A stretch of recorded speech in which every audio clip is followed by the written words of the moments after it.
La nueva temporada de Harley Quinn ya está aquí y nos deja un centenar de referencias bastante divertidas.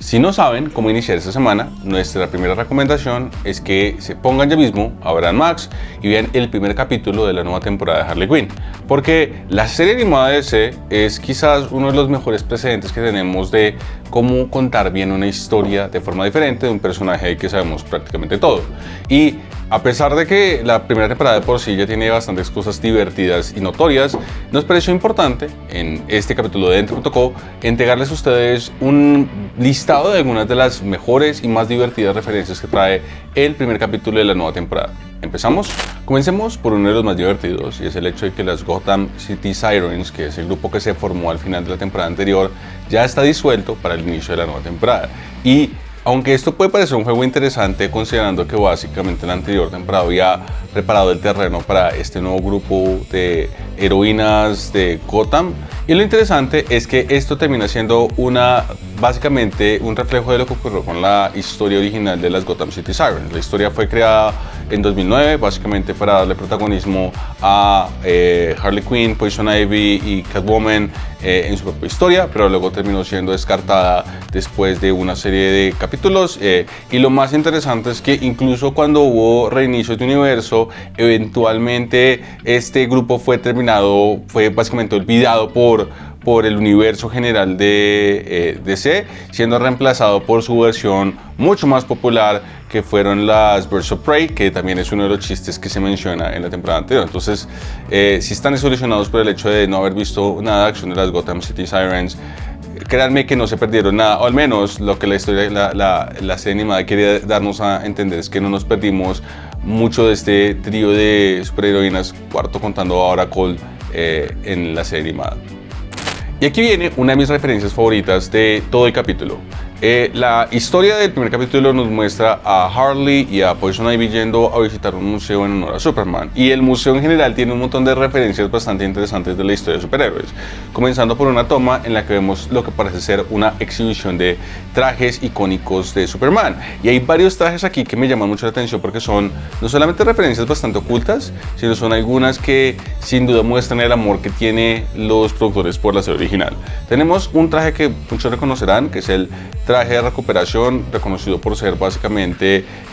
uno de los trajes icónicos de Superman cuando el superhéroe muere a manos de Doomsday. Este traje es con el cual él aparece y básicamente con el cual se recupera después de haber casi llegado a la muerte con su enfrentamiento con el villano. Luego de esto tenemos uno que es muy interesante porque es el traje con el icono oscuro de Superman, y la historia de este icono es bastante larga. Básicamente en los cómics apareció originalmente con una de las versiones en 1940 y luego se terminó de popularizar con la primera serie animada de Superman de 1941. Sin embargo, el icono es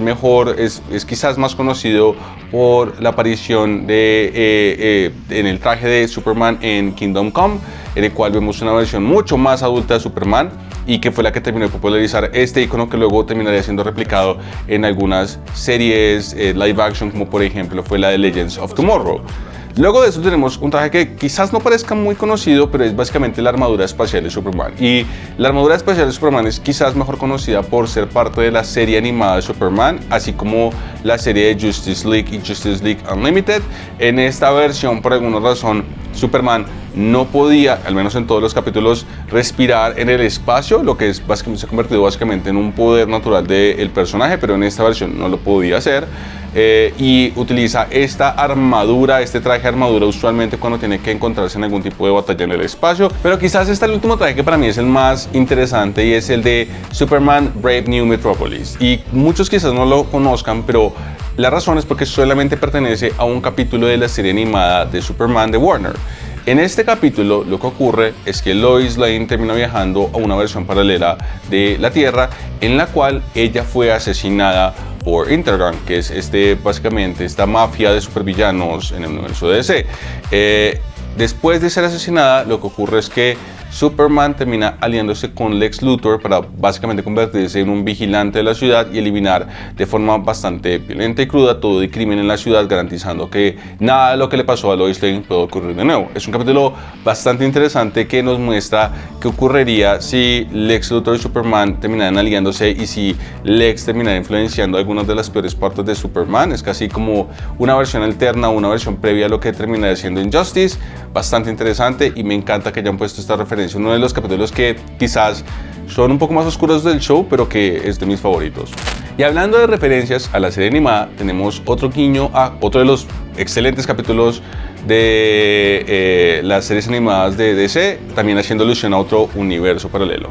En este caso tenemos una imagen de Black Mercy que pertenece a un capítulo de Justice League Unlimited. En este capítulo lo que ocurre es que como venganza contra Superman, un villano termina dándole un regalo que termina siendo Black Mercy, un parásito extraterrestre que lo que hace es que se adhiere a la persona y lo atrapa en una fantasía personal para que de esa manera básicamente quede atrapado para siempre en su propia mente. En este caso lo que Superman experimenta es una versión de su vida que hubiera ocurrido si Krypton nunca hubiera sido destruido y él hubiera vivido siempre con sus padres. Es un capítulo bastante sentimental porque además también vemos una versión de cuál es el sueño y la ilusión más profunda de Bruce Wayne, que en este caso es un momento en el cual ¿qué hubiera pasado si su padre se hubiera defendido del ladrón y lo hubiera terminado golpeando y ellos jamás hubieran muerto? Hay bastantes momentos tristes y bastante emotivos de este capítulo, entonces es muy interesante que Harley Quinn le haya hecho un pequeño homenaje. Y hablando de nuevos personajes, tenemos la aparición de Lena Luthor, que es un personaje extraño dentro de toda la historia de DC. Básicamente Lena Luthor, como se menciona en este capítulo, es la hermana de Lex Luthor. Sin embargo, cómo termina siendo la hermana varía de versión en versión. Originalmente en la Era Dorada se trataba de la hermana natural de Lex Luthor que por razones básicamente indirectas termina perdiendo la memoria y a pesar de que es la hermana del supervillano no sabe de su identidad hasta mucho después. Eventualmente en los cómics ella ya terminaría muerta, pero regresaría básicamente como una versión de su... Eventualmente en los cómics ella terminaría muerta, pero veríamos otra versión de Lena Luthor, esta vez siendo la sobrina del supervillano, que luego sería poseída por Brainiac. Entonces quizás acá tenemos una relación con lo que vamos a ver en esta temporada. No lo sabemos, y con Harley Quinn jamás es bueno adivinar de qué va su trama porque la serie sabe cómo voltearnos la torta mucho. Quizás lo más interesante es ver las versiones de Lena Luthor que han existido a lo largo de la historia por fuera de los cómics. Quizás una de las más memorables es la aparición del personaje en la serie de Smallville,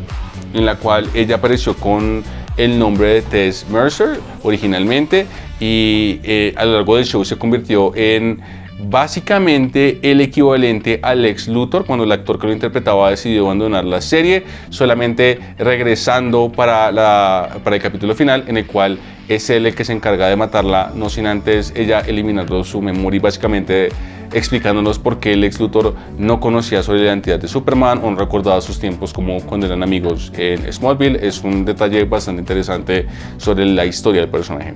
Y acá un detalle muy chistoso que vimos en el capítulo 10 es que vemos lo que parece ser una armadura en la exhibición, pero no ubicamos muy bien cuál es su origen o por qué está ahí. Y si nos damos una buena mirada, lo que parece ser es una armadura de Warhammer,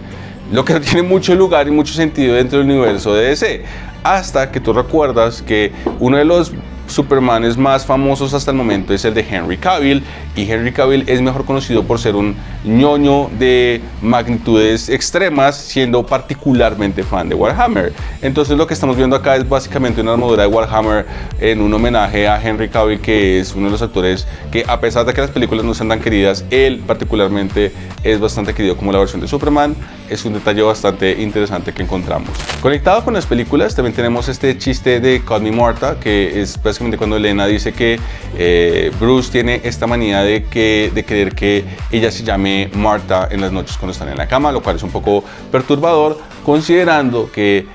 todo el famoso cierre de Martha de Batman vs Superman, en el cual básicamente Batman perdona la vida de Superman después de que él le pide que salve a Martha, y ambas madres de los personajes tienen el mismo nombre. Es un chiste a uno de los momentos más infames de las películas de Superman y de DC, que le da un tono un poco perturbador, y esperamos que no tengamos que pensar mucho más en este chiste en los siguientes capítulos. Y hablando de películas, tenemos una referencia para aquellos que quizás no son un poco más nuevos en el mundo de las películas y el mundo de DC. Es cuando básicamente Superman está hablando con Harley Quinn en su momento de terapia, y ella le dice que hace cuánto que él no se va por fuera del planeta a tomarse unas vacaciones. Y ella le dice que la última vez que salió por fuera del planeta fue para regresar la rotación de la Tierra y de esa forma evitar que Lois muriera. Esto ocurrió y fue la trama de la primera película original de Superman, en el cual la conclusión, después de que hay un terremoto que básicamente termina por destruir la mayoría del planeta y además matar a Lois Lane, la respuesta de Superman al problema es básicamente el volar a la atmósfera del planeta y volar tan rápido que básicamente revierte la rotación del planeta, al mismo tiempo que también regresa el tiempo para de esa forma evitar que Lois muera. Es uno de los momentos más clichésudos y con poco sentido de las películas de Superman, pero en su momento terminó siendo la mejor conclusión de la película. Entonces es bastante divertido que sigan haciéndole a estas alturas, más de 30 años después, homenajes todavía a la cinta a través de este tipo de referencias. Y la última referencia que queremos mencionar es la de Eclipso, porque Harley Quinn tiene esta manía de presentarnos personajes que al parecer son villanos de dimensiones astronómicas en el universo DC, y resulta que dentro del universo de Harley Quinn son un poco más bien medio patéticos, o tienen una escala de poder un poco más balanceada. En el caso tenemos Eclipso, que es liberado de la gema que Gatúbela terminó robando de Enchantress, y en este caso tenemos a Eclipso, que es este personaje que es liberado de la gema que Gatúbela terminó robando la Enchantress, y en los cómics Eclipso es básicamente uno de los seres más poderosos del universo. Es una entidad